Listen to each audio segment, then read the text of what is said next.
Di tengah lautan manusia yang bersujud di hadapan Ka'bah, seorang ustadzah justru dihentikan petugas, dibentak, dan diusir secara mengejutkan. Tangis pecah. Wajahnya penuh malu. Tapi, apa sebenarnya dosa besar yang ia sembunyikan?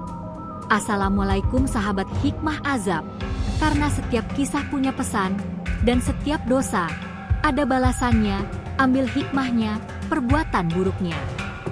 Bukan sekadar cerita, ini adalah peringatan yang nyata. Jika kisah ini menyentuh hati dan membuka mata kita, jangan lupa tekan like, tuliskan pendapatmu di kolom komentar, dan bagikan video ini agar jadi peringatan bagi yang lain. Subscribe channel Hikmah Azab, karena setiap perbuatan akan dibalas, cepat atau lambat, di dunia atau di akhirat. Desa Sukamulyo di kaki Gunung Salak dikenal sebagai desa yang religius. Di setiap musola terdengar lantunan ayat suci, dan kegiatan pengajian rutin diadakan dari rumah ke rumah. Di tengah kehidupan yang penuh dengan nilai Islam itu, nama Ustadzah Halimah Rahmah menjadi cahaya yang dihormati banyak warga. Setiap Jumat sore, para ibu-ibu berbondong-bondong ke Mushola Al-Ikhlas hanya untuk mendengarkan ceramah dari Halimah. Ia dikenal pintar bicara, pandai menyampaikan dalil, dan bahkan kerap tampil di saluran YouTube lokal dengan ceramah-ceramah bertema wanita dan akhlak mulia. Namun, tak banyak yang tahu siapa Ustadzah Halimah di balik panggung ceramahnya. Di dalam rumahnya yang megah hasil renovasi 2 tahun terakhir, Halimah hidup dalam kenyamanan berlebihan. Ia sering memamerkan perhiasan emasnya saat mengajar. Tas mahal, parfum luar negeri, dan bahkan pernah membeli mobil baru yang katanya dari honor dakwah.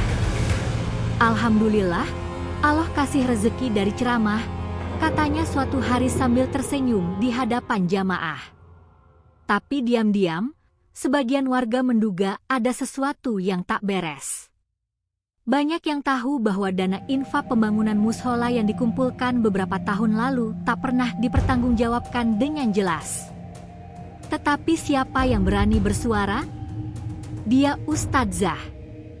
Penampilannya menenangkan. Ucapannya manis. Dan semua orang takut dicap memfitnah orang alim. Keberangkatan ke Tanah Suci. Tahun 2025, nama Halimah tercatat sebagai jamaah haji reguler yang berangkat bersama kloter 23 Jawa Barat.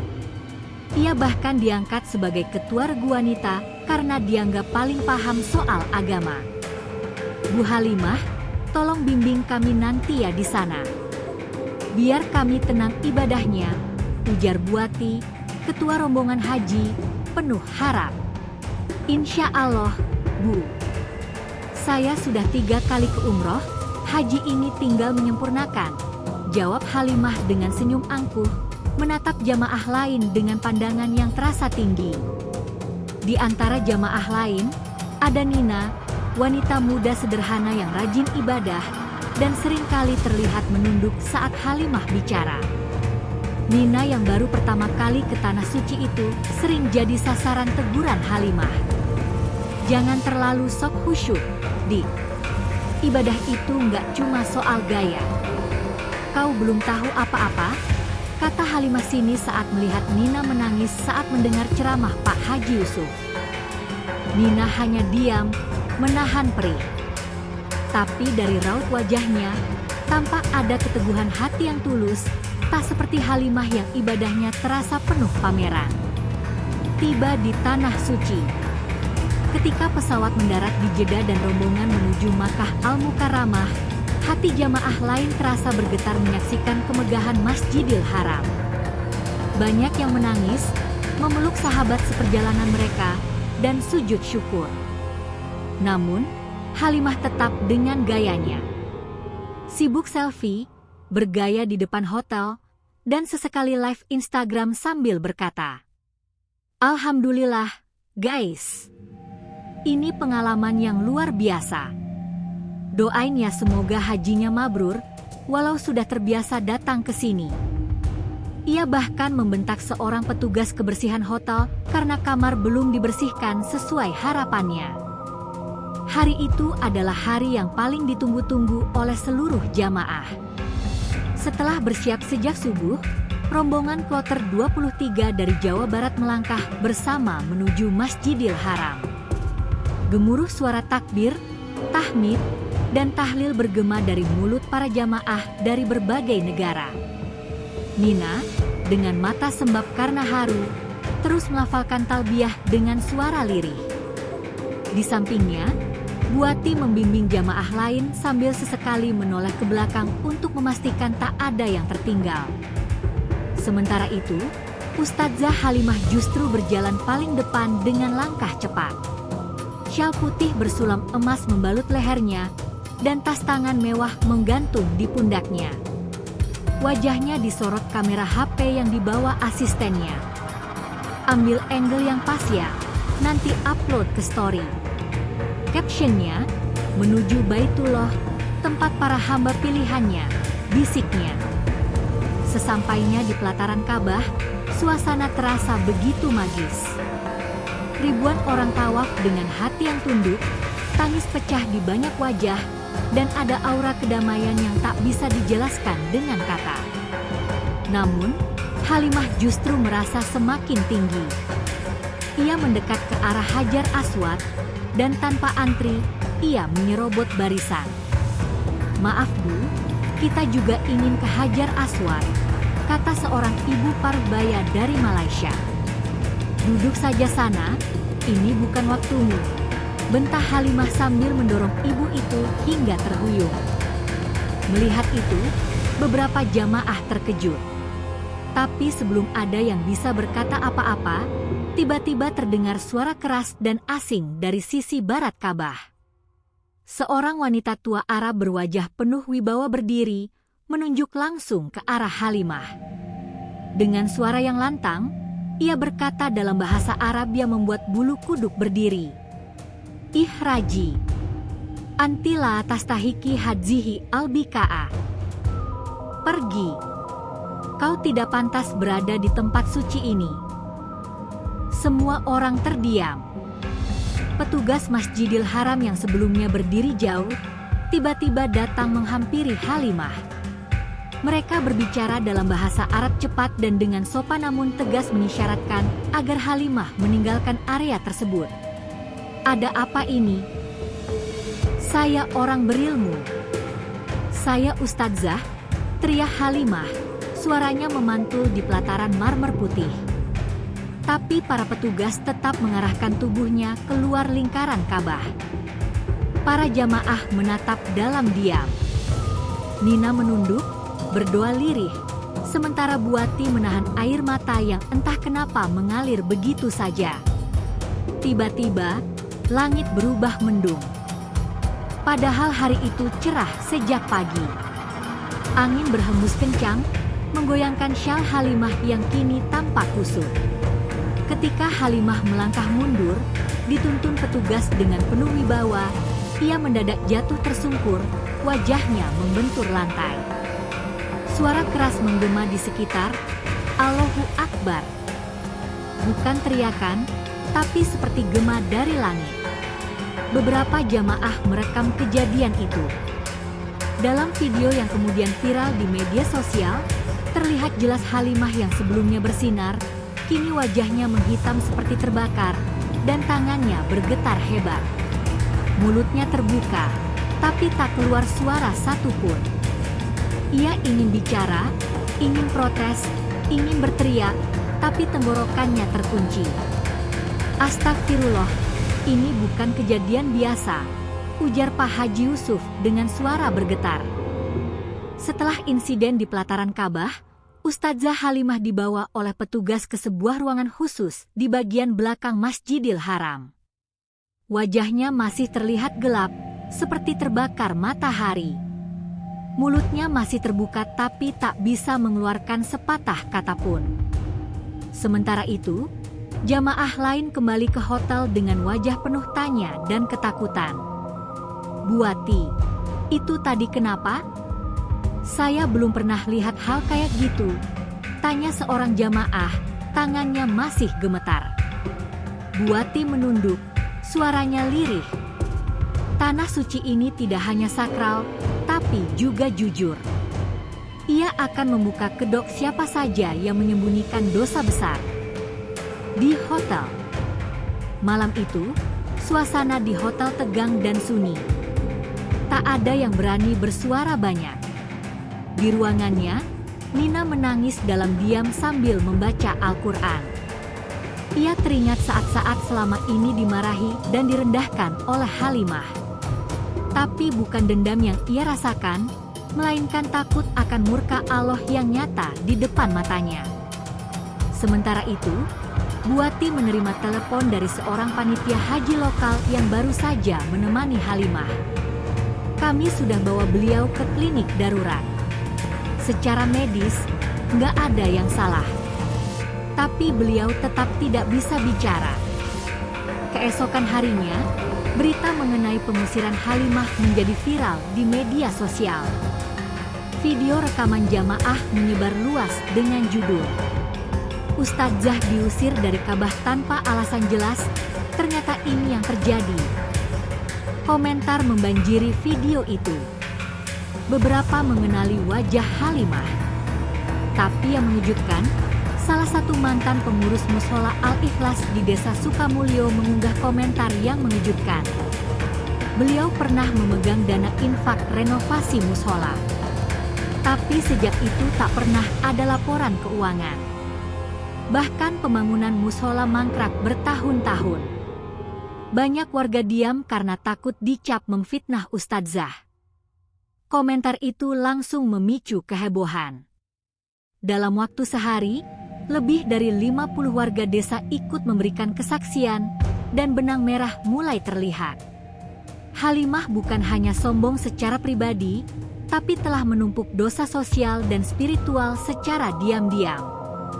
3 hari setelah kejadian itu, Halimah belum juga bisa bicara. Suaranya hilang, wajahnya tetap gelap. Tapi ia mulai menangis tiap kali mendengar adzan, dan tangannya terus-menerus menunjuk ke dada, tempat hatinya berada. Suatu malam, ketika sedang sendirian di kamarnya, ia menulis di selembar kertas. "Ya Allah, aku malu. Aku berdosa.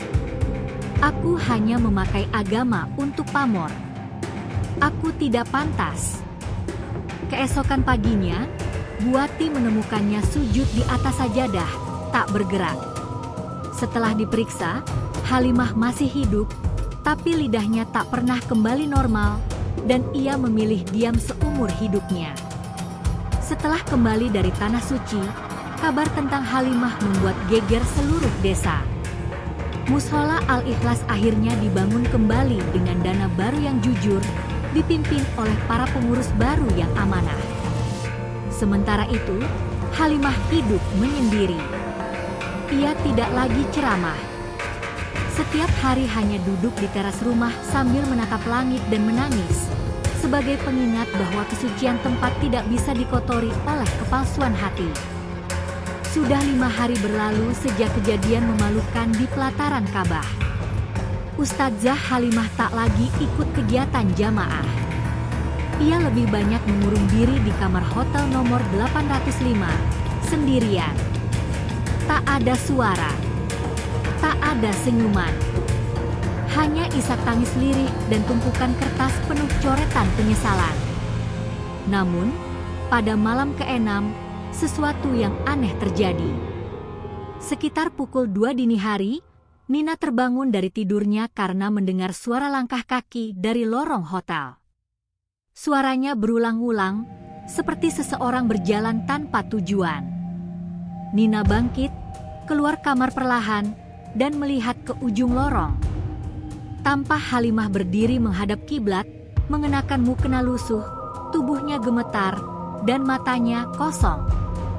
"Nina, Nina," suara itu memanggil, tapi bukan dari mulut Halimah, karena mulutnya masih bisu. Suara itu muncul entah dari mana, tapi jelas terdengar oleh Nina. Nina mendekat pelan. "Ada apa, Bu?" bisiknya, takut. Tiba-tiba, Halimah menjatuhkan selembar kertas yang sudah kusut. Nina mengambilnya. "Aku didatangi bayangan hitam setiap malam." Ia berdiri di sudut kamar, menatapku. Ia berkata, "Ini baru permulaan." Sejak saat itu, suasana hotel tempat jamaah menginap menjadi tidak tenang. Beberapa orang mengaku melihat Halimah berbicara sendiri di depan kaca, padahal ia masih bisu. Ada pula yang mendengar suara tangis wanita dari kamar 805 padahal kamar dikunci dari dalam. Buati, sebagai ketua rombongan, akhirnya memberanikan diri memanggil ustaz pendamping dari Mekah, yakni Syaikh Abu Harits, untuk membaca doa dan ruqyah ringan di kamar Halimah. Begitu Syaikh mulai membaca ayat-ayat Al-Quran, reaksi aneh pun muncul. Tubuh Halimah mengejang. Matanya terbalik. Ia menggenggam sajadah dan mulai memukul-mukul kepalanya sendiri. "Ana a'ahzatu amwal al-na'as bi ismi EDN. Aku mengambil harta manusia atas nama agama." Kalimat itu keluar dari mulut Halimah. Pertama kalinya ia bisa bicara, namun bukan dengan suara aslinya. Suaranya berat, serak, seperti suara lelaki tua yang sangat dalam.